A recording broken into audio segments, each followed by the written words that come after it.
Kita bersatu dalam doa, kita berdoa. Allah Bapa kami yang bertata di kerajaan surga, kami mengucap syukur Tuhan karena pada saat ini kami masih dapat mendengarkan firman Tuhan. Maka dari itu Bapa, berkatilah kami supaya firman Tuhan dapat kami mengerti dan dapat kami jadikan pedoman dalam kehidupan kami. Dalam Kristus Yesus kami berdoa. Amin. Nats yang sampai pada kita pada khotbah kali ini diambil dari kitab Efesus pasal yang keempat, ayat yang ke-22 sampai ayat yang 32. Saya bacakan secara tunggal.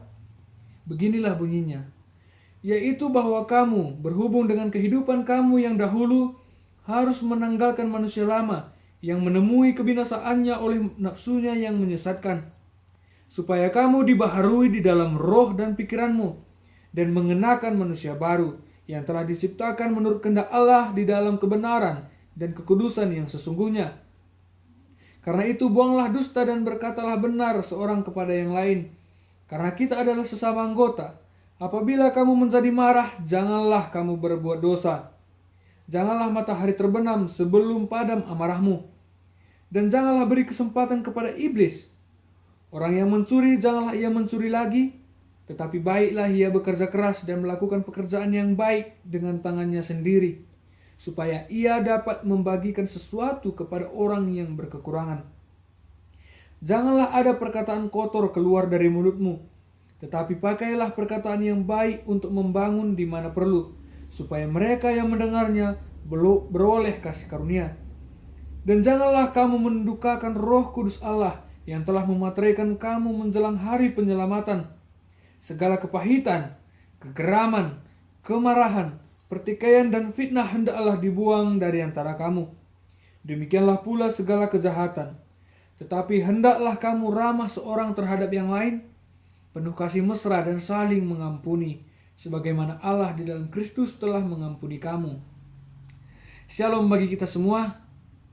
Tema kita pada khotbah kali ini adalah manusia baru. Manusia baru. Nah, apa yang dimaksud dengan manusia baru? Yang dimaksud dengan manusia baru adalah manusia yang telah menerima atau memperoleh pencerahan spiritualitas yang dikerjakan oleh Roh Kudus, sehingga manusia dapat hidup kekal di dalam firman Allah. Orang Kristen ataupun kehidupan Kristen dilukiskan sebagai menanggalkan gaun yang lama dan mengenakan yang baru. Yang dimaksud bukanlah kedudukan kita di dalam Kristus, melainkan pengalaman kita. Karena bisa saja menjadi manusia baru, namun kehidupannya, cara hidupnya masih sama seperti manusia lama, masih mengenakan gaun yang lama. Namun ada apa dengan manusia lama? Mengapa kita harus meninggalkan manusia lama? Di dalam kitab Kejadian 3 dikatakan bahwa iblis telah berhasil menipu manusia. Seluruh manusia telah jatuh ke dalam dosa. Manusia telah hancur, lebih mengikuti keinginan daging, memberontak dan menentang firman Allah. Maka dari itu, kita harus menanggalkan manusia lama dan membuangnya jauh-jauh, dan mulai menghidupi manusia baru, supaya kita kembali dilayakkan menjadi anak-anak Kristus. Nah, jika ditanyakan, sudah berapa lamakah saudara-saudari menjadi orang Kristen? Tentunya banyak yang akan menjawab sudah lama, sudah bertahun-tahun, mulai sejak lahir. Namun apakah kita sudah memaknai bagaimana yang disebut dengan manusia baru? Bagaimana yang disebut dengan orang Kristen? Apakah kita yakin dengan kekristenan kita bukan hanya Kristen KTP? Hanya sebagai identitas. Apakah kita Kristen karena orang tua kita Kristen? Nah, saudara-saudari, Rasul Paulus menuliskan kita ini kepada orang-orang Efesus. Orang-orang Efesus banyak sekali yang menjadi Kristen, banyak sekali. Namun hanya sedikit yang menjalankan kekristenannya. Bahkan banyak sering terjadi tindak kejahatan. Oleh karena itu, Rasul Paulus menuliskan surat ini untuk jemaat Efesus supaya jemaatnya memperbaharui kehidupannya menjadi manusia baru. Dan di dalam identitas manusia baru, Rasul Paulus menasihati supaya kehidupan jemaat Efesus tidak seperti orang-orang yang tidak mengenal Kristus. Mengapa? Karena Yesus menebus manusia supaya manusia hidup di dalam kehendak Allah. bukan seperti kehidupan orang-orang yang tidak mengenal Allah. Nah, saudara-saudari, kita ketahui pada saat ini sungguh banyak umat Kristen. Banyak sekali umat yang mengaku telah memperoleh hidup baru. Namun kebanyakan orang Kristen tidak memaknai bagaimana yang disebut dengan manusia baru ataupun menjadi orang Kristen. Banyak orang yang mengaku, aku adalah orang Kristen, namun masih suka mencuri. Banyak yang mengaku, aku adalah permata gereja, namun masih suka bergosip, masih suka bermusuhan, berjudi, menipu orang lain, dan banyak lagi tindakan kejahatan yang tidak sepatutnya dilakukan oleh anak-anak Tuhan. Nah, jika kita ingin memperoleh kemenangan Kristus, maka kita harus menerima dengan iman sepenuhnya bahwa karya Kristus dalam hidup kita sudahlah sempurna.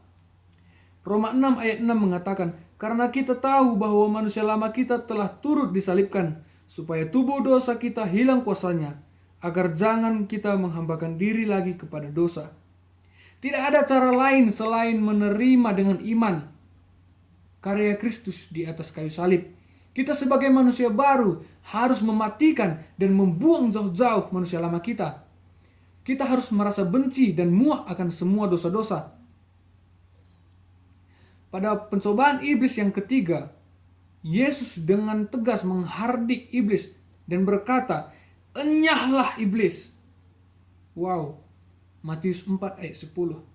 Namun faktanya pada saat ini masih banyak orang-orang yang tidak mau menyalibkan manusia lamanya. Karena mereka belum sepenuhnya, belum memiliki hati yang bulat untuk takut akan Allah.